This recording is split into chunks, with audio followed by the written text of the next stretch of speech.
నమస్కారం అందరికి welcome back to channel sweet భాష. ఈ రోజు మన వీడియో ఏంటంటే ఆడబిడ్డ ఇంటికి వస్తే పార్ట్ 6. చాలా హ్యాపీగా అనిపిస్తుంది. ఈ సిరీస్ ఇలానే కంటిన్యూ చేయకుండా చాలా ఇంట్రెస్టింగ్ గా ఉన్నాయి వీడియోస్. ఒక్క రోజు స్కిప్ చేసిన ఒక వీడియో పెట్టకుండా ఊరుకున్నాం అనుకో, ఆ రోజు ఒకటే కామెంట్లు ఏమైంది పెంటక్క ఈ రోజు మీ వీడియో రాలేదు, సాయంత్రం పెడతారా, ఎప్పుడు పెడతారు, నైట్ వరకైనా పెట్టాను ఖచ్చితంగా అని కామెంట్ చేస్తారు. ఆ పాజిటివ్ కామెంట్స్ అని చూస్తుంటే నాకు చాలా హ్యాపీగా అనిపిస్తుంది. ఇక మనల కోసము అరే ఒకటే కలుగుతారు, వీడియో పెట్టకుండా భయం అవుతుంది మాకు తెలుసా, నిజంగా చెప్తున్నాము. వీడియో పెట్టకుండా అరే మనల్ని ఎంతమంది కామెంట్లు చేస్తారో, ఎంతమంది తిట్టుకుంటారో మమ్మల్ని అని అదే బాధ అనిపిస్తుంది, భయం అనిపిస్తుంది. అందుకే ఖచ్చితంగా రోజు ఒక వీడియో పెడుతున్నాము. చూస్తున్నారా, చాలా రోజుల నుంచి వీడియో అనేది కన్సిస్టెన్సీగా రోజు తప్పకుండా వీడియో అనేది యూట్యూబ్ లో అప్లోడ్ చేస్తున్నాం. అది కేవలం మీకోసం, మీరు చేసే సపోర్ట్ వల్లనే మాకు కూడా ఇంత ప్రోత్సాహం వస్తుంది, ఇంత ఉత్సాహం వస్తుంది మాకు. మీరు ప్రోత్సహించడం వల్ల, ఇలానే సపోర్ట్ చేస్తారనుకోవడం వల్ల ఇంత తొందరగా మన ఛానల్ కి ఇంత మంచి రీచ్ వస్తుంది, ఇంత పాజిటివ్ రెస్పాన్స్ రీచ్ వస్తుంది అని కళలో కూడా ఉంచుకోలేదు. మమ్మల్ని సపోర్ట్ చేసే ప్రతి ఒక్కరికి కూడా పేరు పేరున చాలా కృతజ్ఞతలండి. ఇలానే సపోర్ట్ చేస్తూ ఉండదు. మీకోసం మంచి మంచి వీడియోస్ తీసుకురానికి ట్రై చేస్తాము. మీరు మా కోసం పెద్దగా చేయాల్సిన ఏం పని లేదండి. వీడియో చూడగానే నచ్చితే ఖచ్చితంగా లైక్ చేయడం మర్చిపోకూడదు. లైక్ చేస్తే మన ఛానల్, మన వీడియోస్ ఇంకా 10 మందికి యూట్యూబ్ రికమెండ్ చేసి అప్పుడు మన ఛానల్ ఈజీగా గ్రో కానికి అవకాశం ఉంటుంది. కాబట్టి ప్లీజ్ వీడియో ఖచ్చితంగా లైక్ చేయండి, షేర్ చేయండి, వీడియో ఎట్లుందో కూడా కింద కామెంట్ చేయండి. ఇంకా చాలా మంది బోనాల సిరీస్ తీస్తారంటే చాలా ఇంట్రెస్టింగ్ గా ఉంటుంది. పోతరాళ్ళని ఇంక్లూడ్ చేయండి, బోనాలకు చుట్టాలను పక్కాలను, ఇంకా పిసినారి పిల్లల్లో కూడా ఇలా కూడా తీసుకొస్తే బాగుంటుందని కొంతమంది బాగా ఐడియాస్ ఇస్తున్నారు. చాలా బాగా అనిపిస్తుంది. మేము చెప్పగానే మీరు మీ లోపల ఉన్న ఐడియాస్ మాకు కామెంట్ రూపంలో తెలియజేస్తున్నారు. చాలా హ్యాట్స్ అండి. చాలా అంటే చాలా అసలు ఇంత బాగా మమ్మల్ని టీచింగ్ చేసుకుంటున్నారు. సరే లేట్ చేయకుండా వీడియోలోకి వెళ్దాం పదండి. అరే రెండు పెంటక్క, మన సబ్స్క్రైబర్లు ఒక అన్న ఎప్పటి నుంచో కామెంట్లు చేస్తుండు. ఇక పలానా రోజు మా భార్య బర్త్డే ఉండక, మా భార్య అంటే నాకు చాలా ఇష్టము, మీ వీడియో తరపు నుంచి నా భార్యకి విషయం చెందాలనిపిస్తుంది. ఇంకా చాలా మందికి విషయం చెప్తున్నారు కదా. ఇక నేను నా ఏమంటారు మ్యారేజ్ డేకి కూడా నేను చెప్పలేదు మీ ఛానల్లో, నా కొడుకు బర్త్డే కూడా నేను చెప్పలేదు. కానీ నా భార్య అంటే నాకు చాలా ఇష్టము. ఇక కొడుకు బర్త్డే కూడా చెప్పలేదంటే అట్లా దీని రాకండి, కానీ ఏదో భార్య అంటే చాలా ఇష్టం అంట. ఇక తన బర్త్డే విషయం చెప్పండి మీ ఛానల్ తరపు నుంచి. మన ఛానల్ సబ్స్క్రైబర్స్ అందరి విషయస్ కూడా మా భార్యకు అందాలని మీ ఛానల్ తరపు నుంచి చెప్పండి అక్క అని కామెంట్ చేసింది అన్న. చాలా హ్యాపీగా అనిపించింది. అన్న మాట్లాడే మాటలు ఆ కామెంట్ రూపంలో తెలియజేసింది కదా, ఆ మాటలు ఏంటైతే నాకు సొంత మా అన్నతో మాట్లాడినట్టు అనిపించింది కదా. నిజంగా చెప్తున్నా, ఏం ఫీల్ కాకండి, ఇంత ఇన్వాల్వ్ అవుతుంది అక్క అని అసలు అనుకోకండి. కానీ నిజంగా అన్న మాట్లాడుతుంటే నాకు ఫిదా అనిపించింది నాకైతే. ఇక మా తరపు నుంచి, మా ఛానల్, మన సబ్స్క్రైబర్లు అందరి తరపు నుంచి, మా ఛానల్ మా టీం మెంబర్స్ అందరి తరపు నుంచి కూడా హ్యాపీ బర్త్డే లావణ్య గారు. సుఖ సంతోషాలతో ఎల్లకాలము ఏ ఆటంకాలు రాకుండా ఉండాలని కోరుకుంటున్నాము. ఇలాంటి మరెన్నో పుట్టినరోజులు కూడా బాగా జరుపుకోవాలని కూడా కోరుకుంటున్నాము. మీ హస్బెండ్ అండ్ వైఫ్ కూడా చల్లగా ఏ గొడవలు రాకుండా మంచిగా హాయిగా సాగిపోవాలని సంసారం కోరుకుంటున్నాము. వన్స్ అయితే హ్యాపీ బర్త్డే లావణ్య గారు, పుట్టినరోజు శుభాకాంక్షలు లావణ్య గారు. బిడ్డ దబదబ పోదాము. ఇక బట్టల షాపు తెచ్చిందో లేదో అమ్మ, నిన్న పొద్దు కాగానే కొత్త బట్టలు తెచ్చిందట, కొత్త కొత్త మోడల్ ఉన్నాయంటే, మంచి చీరలు ఉన్నాయని ఆన్లైన్ అనుకుంటున్నా. ఇక మన ఊళ్ళ సంగతి తెలిసే కదా ఎట్లుంటది. ఇక తెచ్చినప్పటి సంది లైన్ కడతారు, ఇక అన్ని అయిపోగొడతారు, మంచి మంచి పేర్కొని. ఇక మంచి లేనివన్నీ కుప్పేస్తే మనం ఎట్లా తీసుకుంటాం బిడ్డ? పాదాపదం పోయి తీసుకుని రూపాయి వేసుంటి తీసుకుంటాము, నచ్చిన చీరలు తీసుకుని రూపాయి బిడ్డ కొనిపిస్తా. అమ్మ మేము గిట్ల వస్తాం, అమ్మమ్మ మేము గిట్ల వస్తాం, మమ్మల్ని తీసుకోబోర్రి. మనం ఎందుకురా అడిగి అంత దూరం ఎట్లా నడుస్తాం రా, మస్తు దూరం ఉందా షాపు. అరే నీకు చెప్తుంటే అర్థమైతే లేదా? కాదు ఏడిపోతాను ఆడికి డొర్రు కొడతావేంద్ర నాయన, నువ్వు నడు లోపల నడువురి, అత్తమ్మతో ఆడుకోపోర్రి. ఇక మామ గిట్ల లేడు కానీ అత్తమ్మ చోటు కాడు ఉంటారు కదా ఇంట్లో, ఆడుకోపోరాదు. ఎక్కడ పోతా అంటే అక్కడనే వస్తాంటారు పిల్లలు పాడుగాను. ఇంటికాడ విచ్చనే చేస్తారమ్మా. ఎక్కడికైనా పోతా అంటే పాపము బయటికి వెళ్తే చాలు షాప్ నేను వస్తా అని ఓ అమ్మ వచ్చి నిమ్మలంగా ఉంటారు అనుకుంటున్నావా? అదిప్పి ఇదిప్పి అదిప్పి ఇదిప్పి అని తలుగుతాడు. సీటమ్మ కాదురా, చెల్లి అంటుందా అట్లా? చెల్లె ఉందామంటే నువ్వేమో పోదామని అంటావు. నాడు ఇంటికి నాడు, ఇంట్లోకి నాడురా. అమ్మా నేనైతే ఇంట్లో ఉన్నానమ్మా. అత్తమ్మ ఎన్ని మాటలు అంటుంది తెలుసా, మీరు లేకుంటే మీరు ఉంటేనేమో మంచిగా చూసుకుంటుంది, మీరు బయటికి పోతే చాలు ఎందుకయ్యా అవన్నీ తీస్తున్నావు అడబెట్టు, ఆ చోటుగా వాడుకునే సామాన్ అంతా ఎందుకు తీసి ఖరాబ్ చేస్తారు, మీ ఇంటికాడ అట్లనే తీస్తూ ఊకుంటావా నువ్వు అని మేము మాటలు అంటుందమ్మా. మేమైతే ఉండమమ్మా ఇంట్లో, బయట నన్ను ఆడుకుంటున్నాను, మేమైతే ఇంట్లో పోము, మీరు వచ్చాకనే ఇంట్లో పోతాం. ఆగో చూసినవా బిడ్డ, పిల్లగాడు ఎట్లా భయపడుతుండు, అది లోపల లోపల ఎంత బెదిరిస్తుందో, ఎంత భయపెట్టిస్తుందో. అందుకే పిల్లగాడు లోపల పోనంటే పోనంటుండు. సరే తీ కన్నయ్య, ఇక బయటనే ఆడుకోర్రి, తాత ఇంకా వస్తలేడుగా 10 నిమిషాలలో వస్తాను పోయిండు అక్కనే పోయిండు. జరుండు తాత వచ్చేదాకా ఆగుతాము. తాత రాగానే పోతాము. తాత నువ్వు చెల్లి అందరు ఆడుకోరు, సోపలు ఆడుకోరు, లేకపోతే ఇక బయట చల్లగానే ఉంది బయట ఆడుకోరు నాయన. మేము డబ్బులు వస్తాము, అమ్మకు ఒక 2-3 చీరలు తీసుకొని డబ్బులు వస్తూనే ఉంటాం నాయన. వస్తే మనం పట్టుకొస్తాం. ఆగో నాయన వచ్చిండే అప్పుడే. ఆగో యాదిల్లే ఉండుగా తాత. ఓ అయ్యా మేము ఈ బట్టలు షాప్ చేస్తాము. ఇక సరితమ్మకు 2-3 చీరలు ఇప్పించుకొస్తా. పిల్లల్ని చూసుకో అయ్యా. ఆగో చింటే ఒకటే పందలుతుంది. నేను అమ్మ వెంబడి పోతా, మమ్మ వెంబడి పోతా. ఆ ఇంటికాడ ఉంటే నిమ్మలంగా ఉంచదు, అత్తమ్మ తిడుతుంది ఒకటే పని. ఆ మాటలు ఎవరు పడతారే, నేను వస్తాను తలుగుతుండయ్యా. నువ్వు వచ్చినావు కదా జర చూసుకో పిల్లల్ని. ఇక ఆడిపోతే సతా ఇస్తారు, ఏం సక్క తీసుకొని ఇయ్యరు. ఇక అందుకే నీ దగ్గర ఉంచుకుపోదామని అనుకుంటే నువ్వు ఇంకా వస్తలేవు. ఇప్పుడు వచ్చినావు పోయి అన్నం పెట్టమని పోనీ కోడల్ని పెడతదేమో. మరి కూర వండిదో లేదో బీరకాయలు కోసి ఆడ పెట్టి వచ్చిన మరి ఉంటుందో ఏం చేసిండు అయ్యా. ఇక నాకైతే సంబంధం లేదు, చేసి నాకు లాస్ట్ వస్తుంది. లోపలికి పోయి అన్నం ఏమనుకో. చింతయ్య లోపలికి పోయి అత్తమ్మ కన్నా చెప్పుకో అయ్యా తాత అన్నం ఏమంటుంది, తాత వచ్చిండు అని చెప్పుకో. లేచి వచ్చేస్తుందేమో. ఇక చెప్పకుండా అయితే పిల్లకుండా అయితే అట్లనే ఏమంటది. మరి మా వచ్చిందా తినే టైం అయింది అని లేచి చూస్తాను ఇట్లా అన్నది. పో అయ్యా నువ్వు పోయి చూస్తాపో. నేనేముందా తాతయ్య గారు, నేను నీ ఎంబటే వస్తామమ్మా. అరే ఓ పిల్లగా అమ్మమ్మ వెంబడి పోయి మా అమ్మ వెంబడి పోయి ఏం చేస్తావయ్యా? వీళ్ళు పోయి బట్టలు తీసుకొని వస్తూనే ఉంటారు. నువ్వు ఆడపిల్లవా ఏమన్నా? అవగుడు చెల్లి ఎంత నిమ్మలంగా ఉంది. నువ్వు ఒకటే పని తిరుగుడు అంటే సోకేం పిల్లగా నీకు. సబ్బుదా ఇంట్లోండు. ఎవరైనా కావాలంటే నేను ఇప్పించుకొస్తుందా? ఏమనువేం ఇప్పించుకురావు. రూపాయి 2 రూపాయలు ఇప్పిస్తావు. అదే అమ్మమ్మ అయితే 10 రూపాయలు 20 రూపాయలు ఇప్పిస్తుంది. నువ్వయ్యా రూపాయి 2 రూపాయలు మా ఎక్కువ. నీకు ఏం వద్దు తాత. నేనైతే నీ ఎంబటి రాను. చెల్లెలు ఉంచుకో అంత కావచ్చు అంటే. నేను అమ్మమ్మ ఎంబటి పోతా, మమ్మ ఎంబటి పోతా. నీ దగ్గర ఉంటే ఆ పని చెప్తావు, ఈ పని చెప్తావు, అన్ని వేసుకుంటుండాలి. ఓ అమ్మో పిల్లగాడు చూడే ఎట్లా మాట్లాడుతుండు.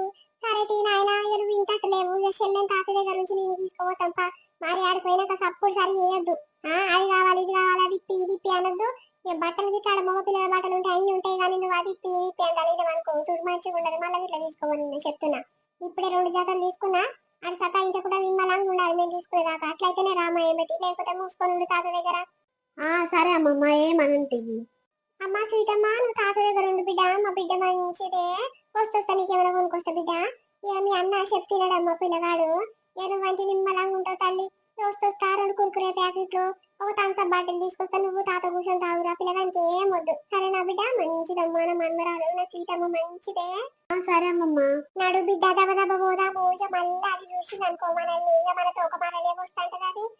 సప్పుదా టూకొని పోదాం. పాడ బీరకాయలు పోసేసి పెట్టినా మరి వండిందో లేదో అమ్మ. ఏమనంటే కష్టం ఉంది. ఇప్పుడు ఉండమన్నా కష్టమే ఉంది. మీరేమో నిమ్మలంగా ఉంటుంది, నేను ఉండాలన్నా నాకెందుకు వచ్చిన బాధ అని అంటది. కూడలు లెక్క మాట్లాడదురా. దానికి ఎందుకో అంత బల్పు నాకు అర్థం కాదు. ఇప్పుడు నాయన లోపలికి పోయినాక మరి బువ్వ పెట్టదో అట్లనే కూర్చుంటుందో బర్రెలే. ఆ బిడ్డ మన పని మీద మనం పోదాంపా. అమ్మ సీతమ్మ లోపలికి పోయినాక అత్తమ్మకి చెప్పు తాత వచ్చింది, అత్తమ్మ ఆకలి అవుతుందంటే అన్నం పెడదురా అని చెప్పు. పిలుస్తేనే బయటికి వెళ్తుంది. అది లేకుంటే అర్రనే అంటది. సరే అమ్మమ్మ. అబ్బాయి ఎన్ని రోజులు అవుతుందమ్మా ఈ రోడ్డు పొంటి రాక. ఎంత ప్రశాంతంగా ఉంది చూడే. ఎప్పుడు వచ్చి ఇంతకని బయటికి వెళ్ళకుండానే ఉంటున్నాం కదా. ఇక మన ఊరు ఎట్టెట్టుందో ఏం సంగతో చూడలేదు ఇన్ని రోజులు. ఎంత మంచిగా ఉంటదమ్మా ఈ రోడ్డు మీకేని ఊర్లో పోతుంటే. మన బిడ్డ మంచిగా ఉంటది. రాములమ్మ నాయనమ్మ కనిపిస్తలేదు కదా. ఎప్పుడు వలకరిస్తుండే. ఇట్లా పోతే చాలు. ఏం కూర పెంటమ్మా తెరిచి కూర్చొని మాట్లాడిపోదురా. నువ్వు మాట్లాడితే నిమ్మలంగా అనిపిస్తుంది పెంటమ్మ అని కూర్చొని గంటలు మాట్లాడిస్తున్నది బిడ్డ. ఏది కనిపిస్తలేదు కదా. కనిపిస్తే ఏమనం వలకరిస్తున్నదిరా. ఎవర్రా ఇట్లంగా పోయేది? ఓ పెంటమ్మ నువ్వేనారా? అవునక్క నేను ఇప్పుడే అంటున్నా నా బిడ్డతోని. రాములమ్మ నాయనమ్మ ఉంటే మనం చూడకున్నా సరే లవ్ చూసి వలకరిస్తుంది బిడ్డ. ఎక్కడ పోతుంది ఏం కదా అని కూర్చోబెట్టుకొని చాలా సేపు మాట్లాడిపించుకొని పంపిస్తుంది బిడ్డ అని చెప్తున్నా. యాదులు ఉన్నవక్క. అవునా చెల్లె? ఓయమ్మో నీ బిడ్డ చూడే ఎంత మార్పు వచ్చిందో. పెళ్లి కాక ముందుకు ఒక తీరుండే, పెళ్లి అయినాక చూడు ఎట్లయిందో. ఈ పిల్లగారిని మన్మడా పెంటమ్మా? అవునక్క. నా బిడ్డకు ఒక బిడ్డ ఒక కొడుకు, 2 పిల్లలు.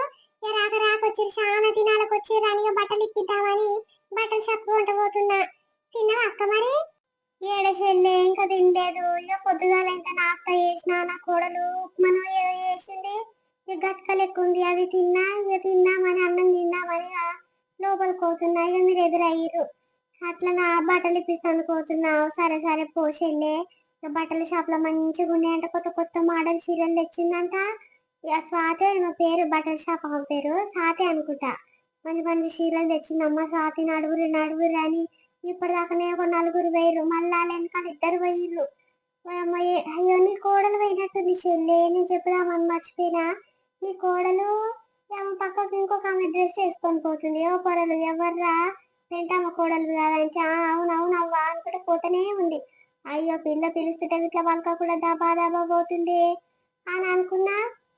ఒక నిలబడి ఒక నిమిషం ఇట్లా మాట్లాడతలేదురా నీ కోడలు.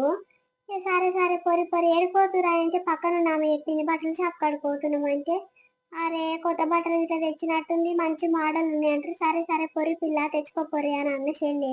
మీ కోడలు పోయినట్టు ముందట, మరి మీరు వెనకాల పోతుర్రు ఏంది? నా కోడలు ముందు గత పోయినాది. అయ్యో మేము ఇంటి ముందటనే నిలబడుతుంది అది. అరే అవతలంగా డోర్ తీసుకొని పోయినట్టుందే. ఇంకొక డ్రెస్ వేసుకున్నది అక్క, ఎట్టుంది? బక్క పలస ఉందా కోరి? బక్క పలసగానే ఉంది చెల్లె. ఇద్దరు డ్రెస్సులు వేసుకొని పోయారు కానీ నీ కోడల్ని గుర్తుపట్టిన కానీ ఇంకో దాన్ని గుర్తుపట్టలేదు. మరి ఎవరి కోడలు అది? అరే అట్లనా, చూసినావు బిడ్డ, మనకంటే ముందే పోయినాయి అంట అవి. అమ్మో దాని తెలివి సల్లా ఉండే. ఏమనుకుంటావు, ఈ పైసలు అన్ని బట్టలకే పెడతాయి అవి. అన్న దగ్గర పైసలు పైసలు కొనుక్కోవాలంటే ఎమ్మటి వాళ్ళు తలుగుతుంది. ఈ బట్టలన్నీ కొనుక్కుంటది, మా అమ్మగారు ఇప్పించారు అని మాట్లాడుతుంది. చూసినావు దాని తెలివి మనకంటే ముందే పోయింది. మరి మనం పోతున్నామని తెలుసా దానికి, లేకపోతే ఎవరో కొనుక్కుందామని వెయ్యి రాళ్ళు. ఏమో అమ్మా, ఇక పోతే పోని తీయరాదు, వాళ్ళ పైసలు వేసి వాళ్ళు కొనుక్కుంటలేరు. మరి ఏం కొనుక్కుందామని వేరే బట్టలు షాప్ పోయిరో ఏడిపోయిరోని. ఆయన వాళ్ళుంటే మనకేందే, నువ్వు ఇప్పించే చీర ఇప్పియరాదు, లేకపోతే సపదాకి ఇంటికి పోదాంపా. ఒకటే పని నిజంగా దానికి భయపడుడే ఉంటేనే మనము ఏడ చూడు. దాని ఇష్టం ఉంటే ఏం కొనుక్కుంటుందో, నాకేమని ఇప్పిస్తుందా అని. అది ఇష్టం ఉంటే ఇప్పిద్దు, లేకపోతే లేదు పా. మరి ఇంటికి పోదామా బట్టలు షాప్ పోదామా, ఏమంటావు? అరే గట్ల పీలై మాట్లాడతావేది మమ్మీ, ఏ మాట అన్నది ఇట్లా. ఇప్పుడు నేను ఏమన్నారా, మనకంటే ముందే పోయింది ఎట్లా తెలుసు అని అన్నా. దానికి గట్ల మాట్లాడతావేమ్రా నువ్వు? ఆ పుణ్యానికి తీసుకున్నట్టే ఉంది నువ్వు. సొమ్ము మీ అయ్య సొమ్ము, మీ అమ్మ సొమ్ము ఉన్న రోజులు తినాలి, బరాబర్ తినాలి. ఏమని కేంద్ర భయపడేది? పా ఇప్పిస్తాపా, ఎవరికో నేను భయపడి ఇప్పియకుంటా. దాని ఇష్టం ఉంటే దాని సొత్తు పెట్టుకొని అది కొనుక్కుంటదేమో. ఇద్దరు దోస్తులు వేరుగా అమ్మలక్కలు. ఇద్దరు దోస్తాలు మరి ఒకరికొకరు ఇప్పించుకుంటారో ఏం కథనో. నువ్వు చెప్పినగా బిడ్డ, ఎవ్వరు కొత్తగా చీరలు తెచ్చి అమ్ముతారని చాలా దగ్గర కొనుక్కుంటారు వస్తారు. ఎలా అంటే మా అమ్మ ఇప్పించింది, మా అక్క చెల్లెలు ఇప్పించారు అని అన్నకి చెప్తారు, నాకు చెప్తారు. ఏమన్నా పోనీ దాని ఇష్టము, దాని పైసా దాని ఇష్టం, దాని లెక్క నేను ఏమైనా ఇప్పిస్తాను, నా సొమ్ము ఏమైనా తింటున్నా అని సప్పుడు చేస్తానే బిడ్డ నేను. పోదాంపా, అది ఎసొంటిదన్నా కొనుక్కొని మనకు నచ్చితే మనం కొనుక్కొద్దాం పా బిడ్డ. అమ్మమ్మ నేను అత్తమ్మ బట్టల షాప్ పోతుంటే చూసినానే, చోటుగాన్ని ఎత్తుకుంది. ఇంకా ఆమె పక్కకి ఇంకో అత్తమ్మ ఉంటుంది చూడు, ఆమె పేరు కవితనే ఉంటుంది చూడే, ఆమె ఇట్లా పోయింది నేను చూసిన. ఏడికోతురు చింటయ్య అని నన్ను అడిగితే బట్టల షాప్ పోతున్నా మా మమ్మీ బట్టి అని చెప్పి ఊరికొచ్చినమ్మ నేను. ఇక వాళ్ళు ఇట్లా మాట్లాడుకుంటుంటే నేను నిన్న బట్టల షాప్ కాడికి పోదాంపా, మళ్ళీ చీరలన్నీ అయిపోతాయి అని మాట్లాడుకుంటున్నామమ్మ. అమ్మో పిల్లగాడు హుషారుండే, నీ మన్మడు హుషారుండుగా పెంటమ్మా. హుషారే ఉంటాడు అక్క. అగో ఇంటికాడ ఉండు నాయన ఉండు, ఈయనకు ఒక సెల్లు ఉంది, ఇక సెల్లు ఉంటుంది కదా తాత దగ్గర, నువ్వు ఉండు నాయన అంటే వస్తా నా పానంది. అగో వస్తుంది చూడు, వాళ్ళ సెల్లు గట్ల గయ్యాలి కాదు, నిమ్మలంగా ఉంటది. ఏమంటే అది చేస్తుంది. ఈ పిల్లగాడు చెప్తున్నాడు అక్క, ఏ మాట చెయ్యొద్దంటే అది చేస్తాంటాడు. అందుకే ఎందుకు వచ్చిన సబ్బుదక్క మా ఇంట పెట్టుకొని వచ్చినాము. అంతే చెల్లె, మగ పిల్లలు మాట కారోళ్ళు ఉంటారే, ఆడపిల్లలు అంటే అమాయకులు, ఎట్లా చెప్తానే వింటారు. మంచి పని చేసినది. మరి పొర్రేమ్మ దెబ్బ దెబ్బ పొర్రి, వాళ్ళు ఇల్లు జమ అయ్యి అనుకో, కొత్త మాడలు అన్ని లేవట్టుకుంటారు. మీకు అన్ని పాత మాడలు అడుగు అడుగులు ఉంచుతారు. అప్పుడు ఏమన్నా సంత ముందే తీసుకున్న శృతి కూడా ఉండదు. చెల్లె పొర్రి తీసుకొని రా పొర్రి. గదే అక్క, పోతాము. సరే చెల్లి, నేను ఇంట్లో పోతున్నా, ఆకలి అవుతుంది. ఇక ఇంత దీన్ని చేసే బండుకుంటా. సరే అక్క, తినిపో మేము పోతున్నాం ఇక. కాదు పిల్లగా చింతయ్యా, నువ్వు అప్పటి చెప్పవా మరి నాకు? అత్తమ్మ ఇట్లా బట్టల షాప్ పోతున్నా అని ఒక్క మాట అనకపోతివా? అది ఇంటికి వచ్చినాక పోతుంటాం కదా మనము. ఇప్పుడు నాయన బువ్వ ఏం తింటుండో, ఏం చేసిండో, కూర అది బద్మాషిది. సీతమ్మకు బువ్వ పెట్టొస్తుందా మమ్మీ? ఇక అది చూడు, మనకన్నా ముందే బయట పట్టే చూడు. మరి కూరగాయలు పోసి పెట్టింది పొయ్యి కాడ, వండన్న పెట్టొస్తా అని ఇంత సిగ్గు లేకుండా ఎట్లా పోయింది చూడు. అది ఇక కవితలంచి అది వస్తే దానికి ఏమవుతుందో బిడ్డ. 7 కంచి అడుగురు ఇయ్యరు, జోగు తిరుగుతాను పోతారు. దాని కాళ్ళు నవ్వతే మా ఎక్కువ. పిల్లగాన్ని ఎత్తుకొని ఎండపూట బయటికి రావడం అవసరమా? బట్టల కోసానికి పోవడం అవసరమా? అవి చూసిన బిడ్డ, ఏమైనా అంటే కష్టం ఉంది దాన్ని. అన్న లేకపోతే దాని ఇష్టరాజ్యం, ఎక్కడ పోతాను చక్కనే పోతుంది. పట్నం కోతారు. ఇప్పుడు ఫ్రీ బస్ వచ్చినప్పుడు సంది ఇక లెక్కలు లేకుండా పోతారు. ఇక పైసలు ఎట్లా అన్నని అడిగేది, కిరాయి పైసలు ఒక ఫోన్ చేస్తుంది. వీళ్ళ పట్నం కోతున్న పనుంది, ఇట్లా కవితకేం పట్టిపోతున్నా అంటే, సరే తీ మళ్ళీ డబ్బులు రాదే అని పెట్టేస్తాడు. దానికి ఏమేరకా ఇవన్నీ జోగు తిరిగి వస్తారని దీని కథ ఏమి ఇట్టుంటది బిడ్డ, మేము ఏం అనలేకుంటుంది. మరి మా మామ వచ్చే టైం ఏంటి, ఏం తింటారు ఏం తినరు, ఆ పిల్లలు ఏం తింటారు, మా ఆడపిల్ల ఏం తింటారు అని తింటారన్న ఆలోచన ఉందా దానికి? అవి చూసినా అక్కడి పికర్ లేకుండా తిరుగుతుందంట. ఏమనాలి బిడ్డ దాన్ని, ఏమని అంటేనేమో మీరు అనకుర్రే అనకుర్రే అని న్యాయపడి పడతారు. నువ్వు అట్లే కలుగుతావు, నీ అయ్యా నీ అన్న అందరు న్యాయపడే కలుగుతారు. అది చేసి శాతనేమో గిట్టుంటది. ఏమో అమ్మ ఆమెకి ఏరక ఈ అన్న వచ్చినాక అన్ని ఎత్తపాడు దాని లగ్గం చేపిస్తా ఏమో అనుకుంటుంది, పోనీ పోనీ అనుకుంటా ఉంటే ఇక పోనీ అమ్మ. సరే ఆమెకి ఇష్టం వచ్చిన ఆమె తీసుకుంటదేమో, ఇక ఆమె పోయినాక ఆమె వచ్చినాక మనం ఏంటి పోయేది. మనం పోదామని వచ్చినాం కదా, పోయి దెబ్బ తీసుకొని వద్దాం పా. ఏదో నచ్చిన ఒక చీర తీసుకుంటాను, 2-3 చీరలు ఎందుకే, మళ్ళీ వచ్చినప్పుడు ఇప్పి దువ్వుతి. ఏదో ఒక చీర నచ్చినందుకు ఇక నువ్వు ఎట్లా పెట్టాలంటున్నావు కదా, నిద్ర చేసినందుకు పెట్టి పంపిస్తా బిడ్డ కట్టిస్తానంటున్నావు కదా, ఇక ఒక చీర తీసుకుంటుంది సాల్తి, మళ్ళీ వచ్చినప్పుడు ఇప్పి దువ్వుతి. దెబ్బ పోయి తెచ్చుకుందాం పా అమ్మ. ఇప్పుడు పోయినాక దాని కళ్ళ ముందు ఇప్పిస్తే కళ్ళన్నీ మండుతాయి బిడ్డ. అవి చూసినావు ఎట్లా ఇప్పిస్తుంది బిడ్డను ఒక దాంట్లో కొచ్చుకొని అని మంది అందరికి ఎత్తి పోటు పుకారం చేస్తుంది. ఇక మంది ఏమనుకుంటారు, తెలివని సంతులు ఏమనుకుంటారు. అవి చూసినావు పాపము పెంటాము చూడు, బిడ్డను తీసుకొని వచ్చి బట్టలు ఇప్పిస్తుంది కానీ మరి బిడ్డకి ఇప్పిస్తానుకే ఆ కోడలు దాన్ని తీసుకొని రావాలి కదా, మరి నచ్చిన చీర ఇప్పితే రాదు, ఇక కోడలకు నచ్చాలి కదా అని అవి అనుకుంటాయి. అమ్మో దీంతో పెద్ద నెత్తి నొప్పి వచ్చి పడ్డది బిడ్డ. ఇప్పుడు ఏమన్నా కష్టం ఉంది. ఇప్పుడు నలుగురు ఏమనుకుంటారు, వాళ్ళకేమో దాని గురించి తెలియకపోయే. నలుగురు ఏమనుకుంటారు, అవునమ్మా నిజంగా పెంటమ్మా అందరికి సఖ్యం చెప్తుంది కానీ ఆ బిడ్డ వస్తే మరి ఆడవిలకు బట్టలు ఇప్పిస్తాను కోడలు ఇట్లా తీసుకొని రాదా, ఆ కోడలకు ఒకటి ఆడవిలకు ఒకటి ఇప్పియదా, బిడ్డకు ఒకటి ఇప్పియదా అని లేదు అనుకుంటారు. ఆ వీటికి ఏమిరుక బిడ్డ. ఇప్పుడు ఏం చేద్దాం, పోదామా వద్దా అమ్మ మరి? ఏం కాదు పోదాం పావే, మేము పొద్దు కలగబోతున్నాము, మాకు టైం ఉండదు. కానీ అల్లుడు ఒకటే ఫోన్ల మీద ఫోన్లు చేస్తుండు. పొద్దు కలగ బస్సు ఎక్కరా లేకపోతే నేను రానా, నన్ను రమ్మంటే నేను వస్తా మరి బండి మీద పోదాము అని అంటుండే. మళ్ళీ మేము ఒక రోజు ఉండమంటే అయితే ఉండమమ్మా, మాకు టైం లేదు. పిల్లలు స్కూల్లో 2 రోజుల నుంచి డుమ్మ అయింది, మా బాధ మాకే ఉంది. దానికి ఏంటి భయపడేది, నేనేమనంటేనేమో నన్ను తింటావు. దానికి ఇది బిడ్డ భయపడేది, రుబాబ్తో ఉండాలి, రుబాబ్తో కొనుక్కోవాలి తీసుకోవాలి తినాలి అని నువ్వే అంటావు. ఇప్పుడేమో దానికి భయపడుకుంటా పోదామా వద్దా బిడ్డ అని అంటున్నావేందే? నాకు టైం లేదమ్మా, ఇప్పి లేకుంటే లేదా, అది నీ ఇష్టం. ఇక ఊకే దాని కొరకేందే భయపడేది. అదేమో ఇష్టం వచ్చినట్టు తిరుగుతుంది, ఇష్టం వచ్చినవి కొనుక్కుంటుంది, ఇష్టం వచ్చినట్టు నడిపించుకుంటుంది. మరి ఇంట్లో మామ వస్తాడు, నాయనకి ఎవరు తిండి పెట్టాలని తెలుసా దానికి? ఇంట్లో కూడలంటే ఎట్టుండాలి, రప రప పని చేయాలి, ఇంట్లో అన్నం ఉందా కూర ఉందా, మరి సరిపోదా లేకపోతే అత్తమ్మ గివి లేవు గీవే అని చెప్పాలి. కానీ అదేంటే ఊర్లో దిగుతాను పోతుంది. ఏమమ్మ మీరు ఏమన్నా వేసుకొని, నువ్వు నీ కోడలు నీ కొడుకు ఏమన్నా వేసుకోరు. కానీ మేమైతే పోతాం తల్లి, సాయంత్రము పొద్దుకంగా పోతాము. ఇక దాని పానం అంతా మా మీదనే ఉంది. ఎన్నడు పోతారా, ఎన్నడు నిమ్మలంగా వండుకొని తినాలా, పని పాడు కానీ ఎక్కువ అవుతుంది అని ఒకటే గునుక్కుంటుందమ్మా. మేము పోతే నిమ్మలంగా ఉండొచ్చు, మీరు దెబ్బ పోయి తెచ్చుకుందాం పా మరి. ఇదే మన వీడియో ఎట్లండి మనల్ని అందరికి నచ్చింది అనుకుంటాము. ఇక రోజుకు 2 వీడియోస్ పెట్టండి అని మనలో కామెంట్ల మేరకు ఇక మేము ఈ రోజు సాయంత్రం వీడియో పెట్టడం జరిగింది. రేపు కూడా 2 వీడియోస్ పెట్టడానికి ట్రై చేస్తాం, వీలైతే పెట్టడానికి ట్రై చేస్తాము. ఇక టైం లేకుంటే ఒకటే వీడియో లెంత్ గా చేయడానికి ట్రై చేస్తాము. Please support చేస్తారనుకుంటాము. వీడియో నచ్చితే మా కోసం ఒక చిన్న లైక్ కొడితే చాలు, ఇంకేమీ అవసరం లేదు, మీ నుంచి ఆశించాల్సింది ఏమీ లేదు. అట్లనే కొత్తగా మన ఛానల్ మన వీడియోస్ ఎవరైనా చూస్తున్నారంటే నచ్చితే ఖచ్చితంగా సబ్స్క్రైబ్ చేసుకొని కింద గంట సింబల్ వస్తే మనం చేసే ప్రతి వీడియో నోటిఫికేషన్ మీ ఫోన్లోకి వస్తుంది. ఇంకా ఫన్నీ ఎంటర్టైన్మెంట్ వీడియోస్ మన ఛానల్ చాలా ఉన్నాయి, ప్లీజ్ టు ఫాలో అవ్వండి. ఇంకా మన ఇన్స్టాగ్రామ్ ఐడి కూడా చెప్పిన కదా స్వీట్ భాష, దాన్ని కూడా ఫాలో అవ్వండి. ప్లీజ్ మనం సపోర్ట్ చేస్తారనుకుంటున్నాము. చాలా బాగా ఇంత తొందరగా మన ఛానల్కి ఇంత మంచి రీచ్ వస్తుందని కళలు కూడా ఊహించుకోలేదు. చాలా బాగా సపోర్ట్ చేస్తారు. ఇంకా రేపటి వీడియో చాలా ఇంట్రెస్టింగ్ గా ఉంటుంది. బట్టల షాప్ లో పోయినాక అత్త కోడలు వెళ్ళండి, ఆడవిలతో నేను వెళ్ళి పెట్టుకుంటుంది బట్టల షాప్, ఆమె ఇల్లు, ఇక ఉద్దరులు సద్దరులు అవన్నీ రేపటి వీడియోలో ఉంటాయి. చాలా ఇంట్రెస్టింగ్ గా ఉంటుంది. రేపటి వీడియో అస్సలు స్కిప్ చేయకుండా చూడండి. రేపు మరొక మంచి వీడియోతో మేము ముందుకు వస్తాం. అప్పటి వరకు చూసేయండి స్వీట్ భాష. బాయ్ బాయ్, అందరికీ మళ్ళీ కలుద్దాం.